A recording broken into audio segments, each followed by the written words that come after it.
Hey guys, welcome to Clueless Insanity and welcome to yet another episode in the Let's Talk series.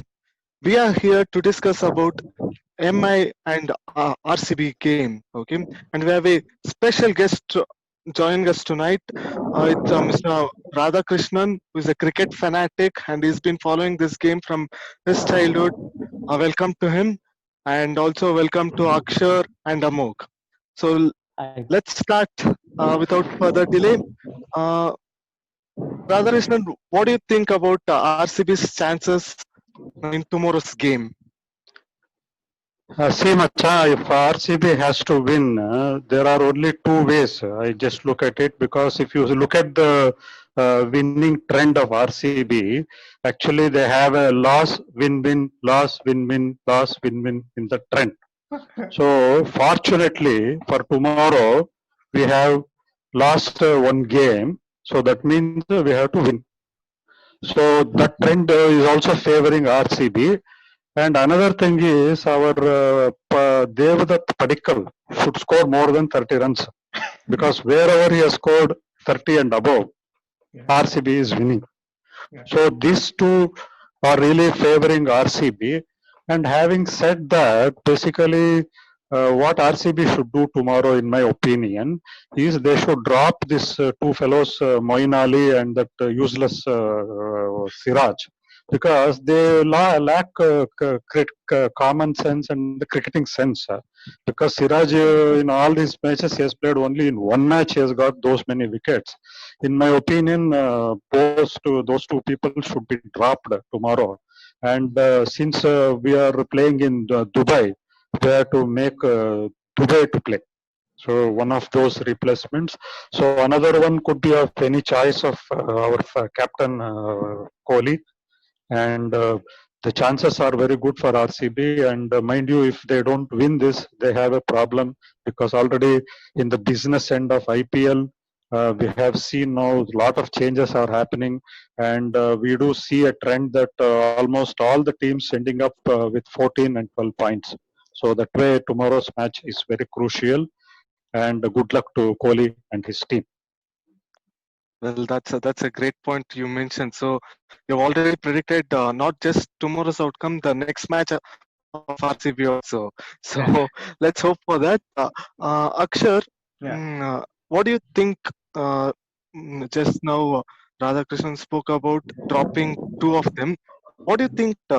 Finch is not been that consistent for us. Do you think he has to be in that not to hamper the opening combination? What would you do? Yeah, it's a very good point. I don't know. I don't know how he's performing in the nets. Apparently, he's very confident there. It's just not transferring onto the pitch, unfortunately. And he seems to be very unsure himself. He seems unsettled. He's making too many movements forward, right, left, ball coming in, balls pitching short, leg spin, off spin. It seems everything is not really comfortable for him. The just the curious case of Dubai pitches on for the Aussies, I guess. Um, I would still back him for the very small reason that if he clicks, he clicks. So Ben Stokes didn't, and the day he did, you see, he's a match winner on all by himself. And a second reason I would still go with him is he's not a liability on other avenues. He's still a good fielder. He's still quite a presence, and opposition has to plan and make tactics for him. And the third reason is RCB unfortunately has no one else.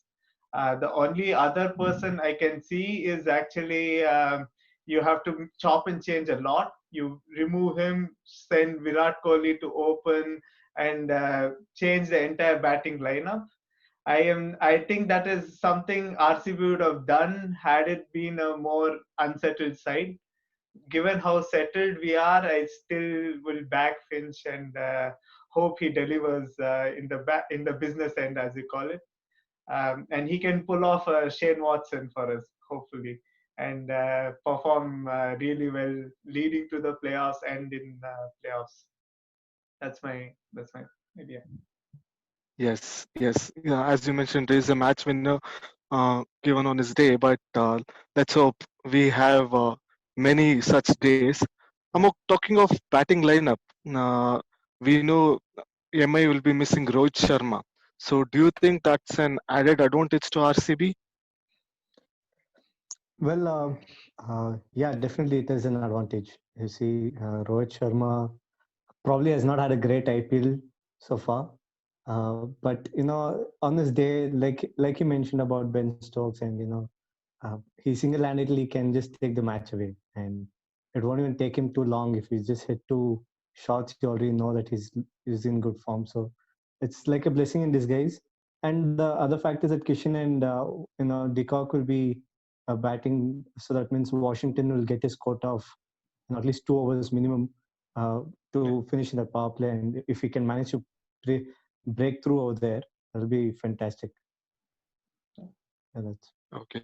Yeah. RK, so you mentioned dropping two players.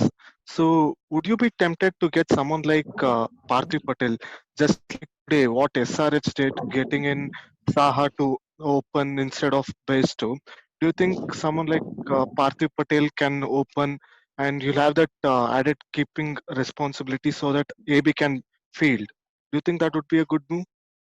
I don't think so because see, Parthiv does not have any match practice for the last say 1 month after this IPL has started. So there is no point in taking that risk. So probably someone they have already tried, they have already played an IPL match should be there in my opinion, and probably Dubai is one of them, and then another could be one another bowler basically who can maybe even a spinner should do the job. So, like for example, that Bengal guy, what's his name, Shahbaz who Ahmed. played Shahbaz Ahmed. Shabad Ahmad. So that could be a better option because we have to take the pace of the ball. It is not that you bowl fast like 140 or 150 Ks. Then it is like make a sandwich of laddu, halwa, and badshah and offering to the batsman. So easily they will grab and they eat it. So that should be the case, and that's why it is better to have a slow bowler rather than this Siraj. So which could really do the job, and definitely I don't prefer even Umesh Yadav also in this case. So it has to be Dubey and probably that spinner, and Parthiv Patel does not help for our cause at the present moment. Yes. So, Akshay, talking of spinners and fast bowlers, okay, how do you think we should tackle someone like Bumrah in the opposite team? Hmm. So, Bumrah is good with the slower ones as well. It's yeah. I think the benefit we have is we also have great batsmen, and I'm sure Kohli has faced him plenty in the nets, and over time even AB de Villiers. So my counter is not really a plan, especially attacking him, but just to play sensible cricket and attacking cricket for him. It's not to take unnecessary risks, but to also attack him. You allow such good bowlers to settle down, then they start dominating and they start dictating terms. Just don't allow that. And we saw that the moment you score a couple of boundaries, even the best of bowlers like Bumrah the other day against Rajasthan, he starts missing those lengths by a few inches, and that's enough in the modern day game of cricket to smack boundaries. So just hope he has a half day and you go hard at him. Yeah. Yes. The next question to Amok. So, do you RCB lacked that intent when, especially when Virat and AB were batting the other day? Do you think someone should go after, show more aggressive, have an aggressive approach, or how do you tackle that? Because they have this tendency that after AB, they don't have a great finisher. So, do you think someone like AB should go after the bowling, or what they did the other day was the right method? yeah, I think definitely the point of intent which you spoke about would have definitely been spoken in the dressing room as well. I think they would have definitely gone back and reanalyzed this. And I think that's exactly what's happening after every loss. I think they just go back, and they pump themselves up, and they're like, no, this is not the standard we're supposed to play, and they bounce back. And I hope they bounce back. And if the ratio of win loss is happening, that means we win tomorrow, we win on Sunday, we lose on match, and then we win the number one position and the finals. So that's a good way to go. If that's a trend, I think the trend will lead us to the win of the IPL as well. So that's a good trend. Well pointed. Okay. Yes. So we will get into the last segment. That is, you'll have to name one player who will be the X factor for tomorrow's game. We'll start off with Akshay. Okay. I think it will be AB de Villiers with the bat. I really think he will do something. And I'm going to pick Chris Morris with the ball. I think there is something that will happen tomorrow. Okay. Mr. RK, what are your thoughts on that? Probably I feel tomorrow it is Kohli's day and also Chahal.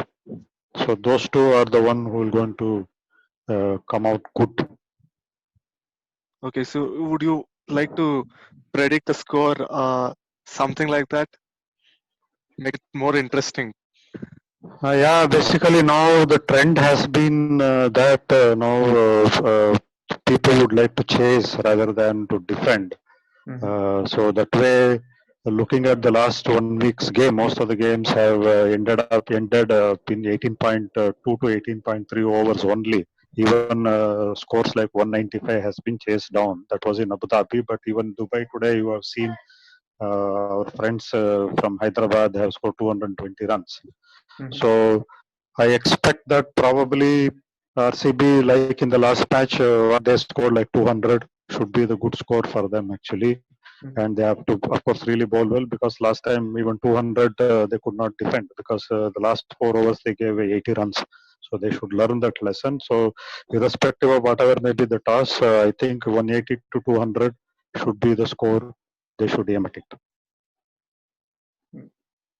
Okay. Amok, your X factor for tomorrow?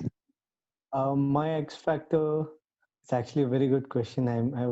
All this while when Akshay and RK was mentioning, I was just thinking, whom can I pick up as a player? Yeah, it's a wish, right? It's just a wish. But I feel that if that gives us at 50, right? Which, like, if when he hit a 50, it was an outright win for us. So if he just hits a 50 for us, as you know, it means one of your opener has played at least 10 overs. That's it. That will set through the campaign for us. It doesn't matter whether we're batting first or second. If Devdutt gives us a 50 as a start, then I think that'll be the end of the result also. So for me, the X factor, I would want it to be Devdutt. Okay. Okay. You mentioned one thing, playing 10 overs and scoring 50 wouldn't be ideal for us. So let's hope if he plays for 10 overs, he scores somewhere around 70 or 80 runs.